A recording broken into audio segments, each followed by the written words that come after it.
యుద్ధంపై America president Trump కీలక ప్రకటన చేశారు. హర్ముజ్ తెరిచేందుకు ఇరాన్ ఒప్పుకుందన్నారు ట్రంప్. అందుకే ఇరాన్కు 2 వారాల డెడ్ లైన్ పొడిగించారు. ఈ 2 వారాలు యుద్ధం పూర్తిగా నిలిపివేస్తున్నామన్నారు ట్రంప్. ఇరాన్ ప్రతిపాదనలపై చర్చలు కొనసాగుతున్నాయన్నారు. ట్రంప్ ప్రకటనకు ముందు పాక్ పీఎం షహబాజ్ ఎక్స్లో పోస్ట్ చేశారు. హర్ముజ్ జలసంధిని పూర్తిగా తెరిచేందుకు విధించిన గడువును పొడిగించాలని ట్రంప్ను షరీఫ్ కోరారు. శాంతియుత పరిష్కారం కోసం జరుగుతున్న దౌత్య ప్రయత్నాలు స్థిరంగా బలంగా కొనసాగుతున్నాయని ట్వీట్లో రాసుకొచ్చారు. త్వరలో ఈ చర్చలు మంచి ఫలితాలు సాధించే అవకాశాలున్నాయన్నారు. శాంతి చర్చలకు ఇటీవల మధ్యవర్తిత్వం వహిస్తోంది పాక్. నిన్న ఇరాన్ నాగరికత అంతమని అమెరికా అధ్యక్షుడు డొనాల్డ్ ట్రంప్ చేసిన వ్యాఖ్యలతో ప్రపంచం ఒక్కసారిగా ఉలిక్కిపడింది. ట్రంప్ విధించిన గడువు ఈ తెల్లవారుజాముతో ముగిసింది. దీంతో ఎప్పుడు ఏం జరుగుతుందోనని అంతా టెన్షన్ పడ్డారు. కానీ చివరి క్షణంలో డెడ్ లైన్ ను మరో 2 వారాలు పొడిగించారు ట్రంప్. ట్రంప్ ప్రకటన తర్వాత ఇరాన్ కూడా స్పందించింది. యుద్ధాన్ని ఆపడానికి పాకిస్తాన్ చేస్తున్న కృషి అభినందనీయమన్నారు. ఒకవేళ తమపై దాడులకు దిగితే తగిన గుణపాఠం చెప్తామన్నారు Iran foreign affairs minister Seyed Abbas Araghchi. ఇదే అంశానికి సంబంధించి మరిన్ని డీటెయిల్స్ అజయ్ లైవ్ లో అందిస్తారు. అజయ్, ట్రంప్ స్టేట్మెంట్ పై డీటెయిల్స్ ఏంటి?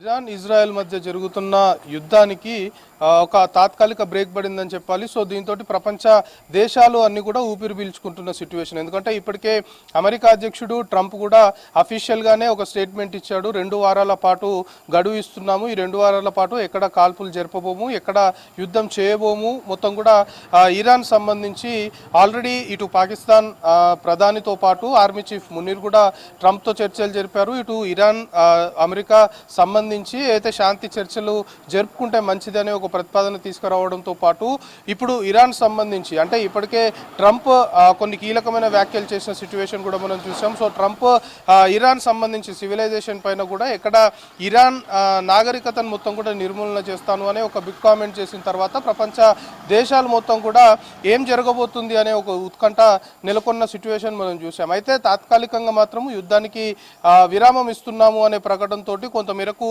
అందరూ కూడా ఊపిరి పీల్చుకున్న సిచ్యువేషన్. అయితే ఒకవైపు అమెరికా డొనాల్డ్ ట్రంప్ తాత్కాలికంగా 2 వారాల పాటు యుద్ధానికి బ్రేక్ ఇస్తున్నాము అని చెప్పినప్పటికీ కూడా ఇటు ఇరాన్ సంబంధించి మాత్రం యుద్ధానికి ఇది తాత్కాలికమైన బ్రేక్ మాత్రమే. ఎందుకంటే ఇరాన్ ముందు నుండి ధీటుగా, ఎందుకంటే అమెరికా ఇజ్రాయెల్ కలిసి ఒకవైపు ఇరాన్ పైన దాడులు చేస్తున్నప్పటికీ కూడా ఇరాన్ కూడా దానికి ధీటుగా ప్రతిదాడులు చేసిన విషయం తెలిసిందే. ఎందుకంటే ఇరాన్ సంబంధించిన మిలిటరీ చాలా పటిష్టంగా ఉండడము, ఇరాన్ సంబంధించి అమెరికా ఇజ్రాయెల్ సంబంధించిన దాడుల్ని ధీటుగా ఎదుర్కోవడమే కాకుండా ఇరాన్ ముందు నుండి చెప్తుంది ప్రపంచంలో ఏ మూలనైనా కూడా మిసైల్ని పేల్చే స్థాయి మాకుంది. సో మేము ఎక్కడ భయపడే పరిస్థితి లేదు. ఖచ్చితంగా డొనాల్డ్ ట్రంప్ లాస్ట్గా నిన్న చేసిన కామెంట్స్ సంబంధించి కూడా ఇరాన్ లో ఉన్నటువంటి సివిలియన్స్ అందరూ కూడా, ఇరాన్లో ఎవరైతే పబ్లిక్ ఉన్నారో వాళ్ళందరూ కూడా ఏకం కావాలి, అందరూ కూడా దేశం కోసం పాటుపడాలి అంటూ కూడా ఇరాన్ సంబంధించిన నాయకులు చెప్పిన సిచ్యువేషన్ మనం చూసాం. అయితే ప్రస్తుతం ఇరాన్ ఒక 10 ప్రతిపాదనల్ని అమెరికా ముందు ఉంచింది. ఈ 10 ప్రతిపాదనలకు సంబంధించి ఇస్లామాబాద్లో ఈ నెల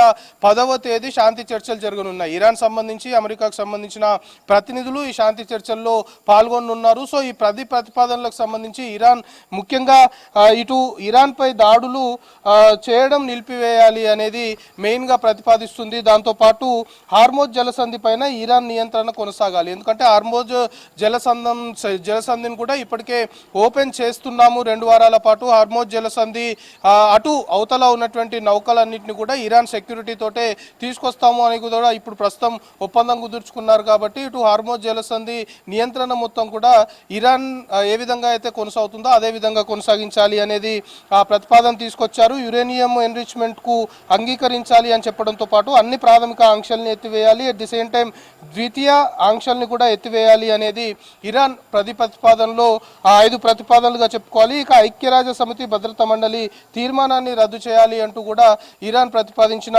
సిచ్యువేషన్ మనం చూస్తున్నాం. ఇక IAEA బోర్డ్ ఆఫ్ గవర్నర్ తీర్మానాన్ని అన్నిటిని కూడా రద్దు చేయాలి అని చెప్పడంతో పాటు ఇరాన్కు నష్టపరిహారం చెల్లించాలి అనే ఒక మెయిన్ ప్రతిపాదన కూడా ఈ 10 ప్రతిపాదనలో ప్రస్తుతం ఇరాన్ తెరపైకి తీసుకొస్తుంది. దాంతోపాటు ఇరాన్ భూభాగం నుండి అమెరికా దళాలన్నిటి కూడా వెనక్కి తిరిగి పంపించాలి అనేది ప్రతిపాదించడంతో పాటు లెబనాన్ సహా అన్ని ప్రాంతాల్లో యుద్ధాన్ని పూర్తిగా నిలిపివేయాలి అంటూ ప్రస్తుతం ఇరాన్ అయితే ప్రతిపాదించింది. సో ఈ 10 ప్రతిపాదనలకు సంబంధించి ఇస్లామాబాద్లో 10వ తేదీ శాంతి చర్చలు ఇటు ఇరాన్ అమెరికాకు సంబంధించిన సంబంధించిన ప్రతినిధుల మధ్య జరగనున్నాయి. ఇప్పటికే దీనికి మధ్యవర్తిత్వం వహించినటువంటి పాకిస్తాన్ ప్రధాని, పాకిస్తాన్ ఆర్మీ చీఫ్ మునీర్ వీళ్ళు కూడా ఇప్పటికే ఒక కామెంట్ చేశారు. 10వ తేదీ ఇస్లామాబాద్ వేదికగా జరిగినటువంటి శాంతి చర్చలు సఫలం కావాలి, దీర్ఘకాలికంగా శాంతి నెలకొలాలి అనే ఒక ఆకాంక్షని వాళ్ళు వ్యక్తం చేస్తున్న సిచ్యువేషన్. సో ఒకవైపు అమెరికాకు సంబంధించి ట్రంప్ అఫీషియల్ గానే యుద్ధానికి విరామం ఇస్తున్నాము, 2 వారాల పాటు కొంత బ్రేక్ ఇస్తున్నాము అని అఫీషియల్ గా చెప్పారు. ఇరాన్ కూడా దాన్ని అఫీషియల్ గా